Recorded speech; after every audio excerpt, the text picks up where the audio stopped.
ചാലക്കുടിയിൽ Congress councillor LDF സ്ഥാനാർത്ഥിയാകും. Municipal division councillor Biju S ചിറയത്താണ് ഇടത് സ്ഥാനാർത്ഥിയാവുക. കഴിഞ്ഞ തവണയും കോൺഗ്രസിൽ നിന്നെത്തിയ ആൾക്കാണ് ചാലക്കുടിയിൽ കേരള കോൺഗ്രസ് സീറ്റ് നൽകിയത്. MS ലിഷോയ് വിശദവിവരങ്ങളുമായി ചേർന്നു. Lishoy, good morning. ഇത്തവണയും കോൺഗ്രസിൽ നിന്ന് എത്തിയ ആൾക്ക് തന്നെയാണല്ലോ സീറ്റ് നൽകുന്നത്. എന്താണ് വിവരങ്ങൾ?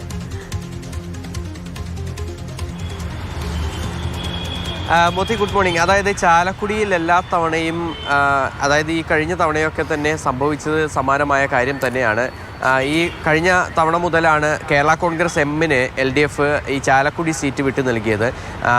ചാലക്കുടി സീറ്റിൽ പക്ഷേ മത്സരിക്കാനായി കേരള കോൺഗ്രസ് എമ്മിൻ്റെ സ്ഥാനാർത്ഥികൾ അവിടെ നിന്നുള്ളവരാരും തന്നെ ഉണ്ടായിരുന്നില്ല, പാർട്ടി അംഗങ്ങളൊന്നും തന്നെ ഉണ്ടായിരുന്നില്ല.